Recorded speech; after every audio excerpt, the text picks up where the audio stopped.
After the Roses, a proposal to honour the suffragists. I'm Max Harries.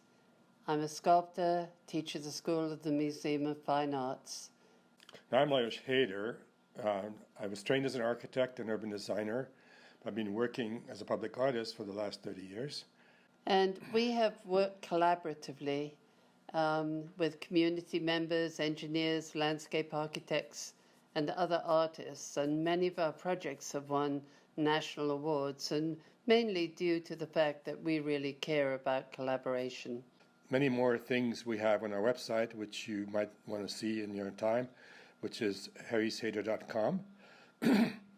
And one of the things I want to just mention is that we live and work up in Porter Square, very close to the site, and we're very pleased with that because we've done a lot of projects far away from home. But here we'll have a chance to work with people, community groups, to go back and discuss and review and redo things, which will be required for this project because it's complicated and it's very much engaged with our present. We're trying to create an environment that will both absorb the historical events and honors them and creates a place for the present where it becomes an important and useful way to proceed towards solving problems which 100 years later are still with us. So we have multiple elements in this proposal. We have a timeline which deals with the history.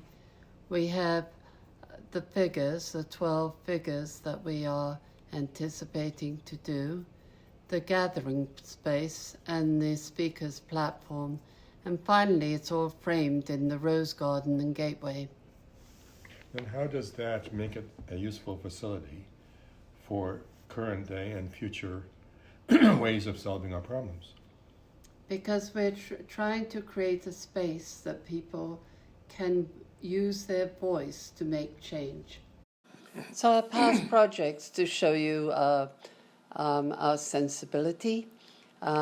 This is, we've often used pathways or timelines to engage the viewer sequentially through a project. This is in Brooklyn. It's at the Prospect Park Zoo called Topiary. As you see in the top left, there's a drawing of two pathways interweaving through the space. This is a project called Sunflowers in Austin, Texas. It is a series of about 15 soil collectors that we have designed and built. There's a path that goes between them that people run and walk in. And it overlooks the highway and has become a very visible icon for Austin. These are people waiting for them to light up at night.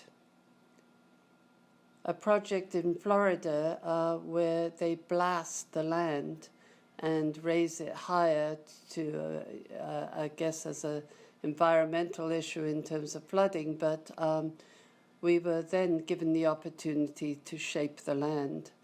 When they blasted, they had these rocks that were not useful to them, and they were amazing in terms of their fossil presence. Very old, 40,000 plus years old. So we created a timeline which was, everything was measured in days, whether it was a ripple in the water or the age of the fossils or the average life of a human in the US. A project in Arizona, this was a highway wall that was going through the city. There was much anger about it. Artists were brought in to mitigate. And so we created this 20-site, 37-piece elements that were vessels that created shade and seating and interest along the wall. And finally, the glove cycle, which you might know in Porter Square Station, a sequence of gloves going from the very top down into the platform.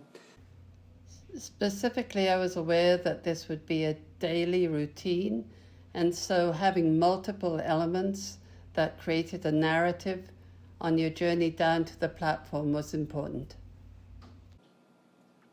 And this is this is our site for in Cambridge Common for our piece. That's where it's going to be placed.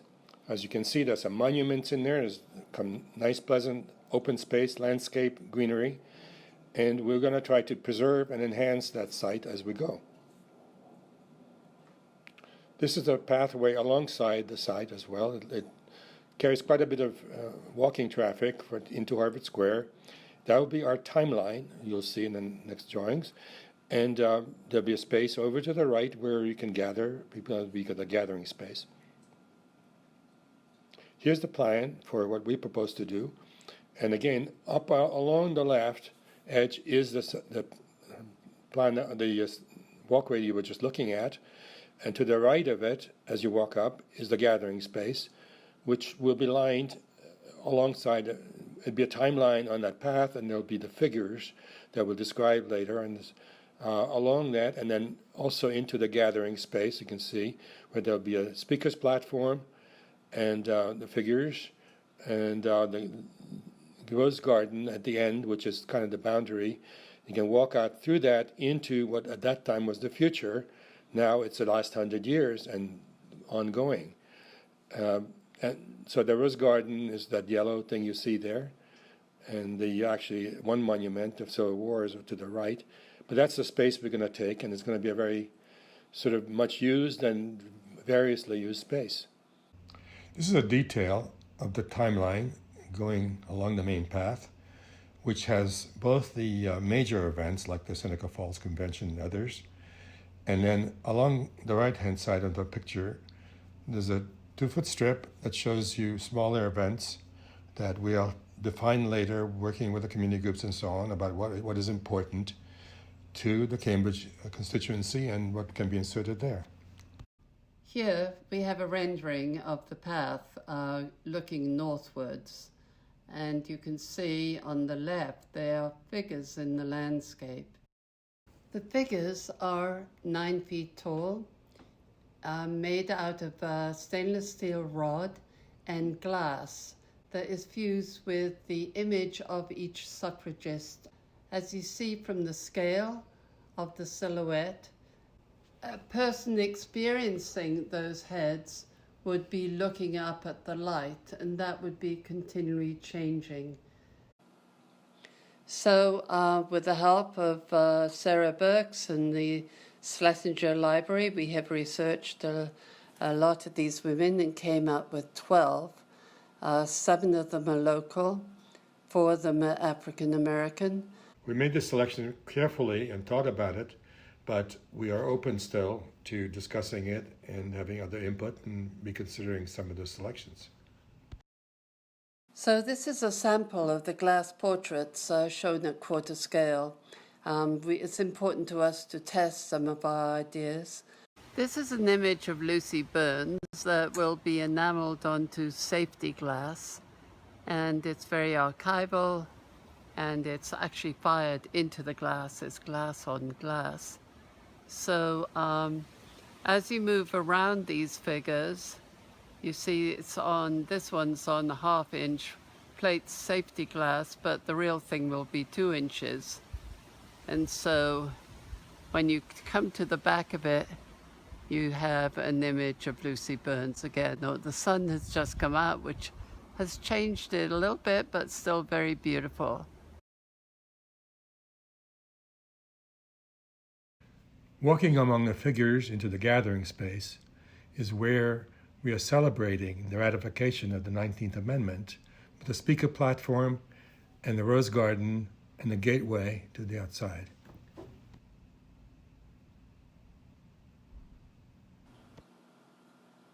This is a plan of that same area. As the timeline comes down on the top, you can see the figures. Now, those faces that you see in this are actually represent the figures.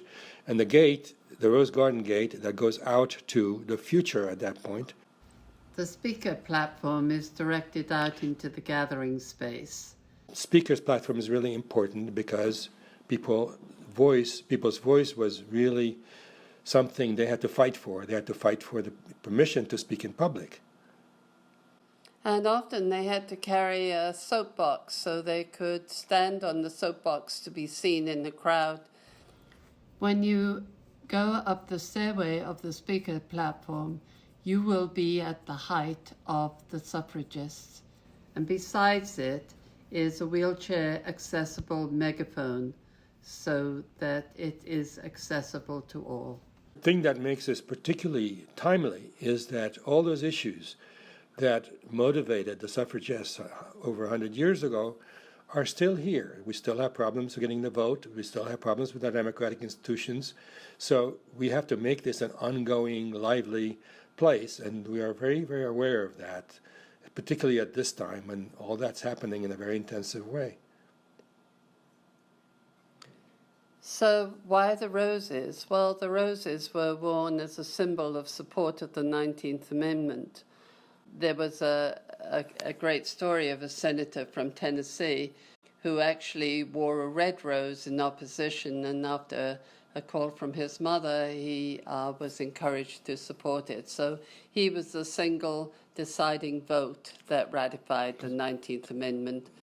Markers in the Rose Garden would be another way to honor other suffragists that we have not honored. We talked to the Public Works Department. They suggested types of roses that will really survive in our climate. They're reliable and they will be very aromatic. And the Public Works Department would like to maintain it. So the suffragists use fabric a lot. We have Alice Paul with the flag that she unfurled, and so we think this is something that should be part of it. On the right, you see how fabric has been used to activate static monuments.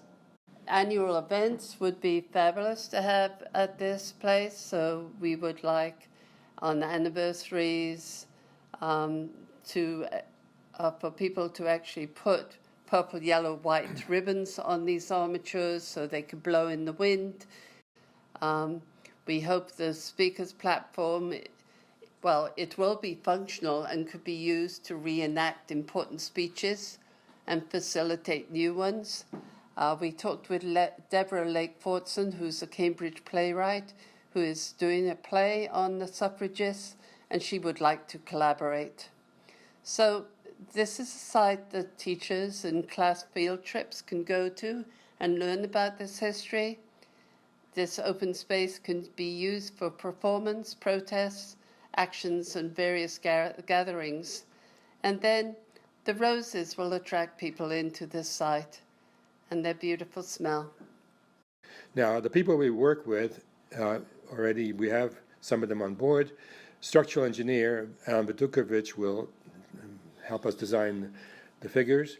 The fabricators, the Boccaccio Sculpture Services will do the metal, and then in Canton, Mass, stainless steel frames. And the Bubble Factory, Essex, Massachusetts, will do the glass work. Now, finally, we just want to thank some people who really helped us on developing this proposal and probably will work with us some more in the future. And that included Sarah Burks of the Cambridge Historical Society, who's done an amazing amount of work on this already, and some of the staff of the Harvard Schlesinger Library, who also had a lot of information that we could use, and they were very helpful.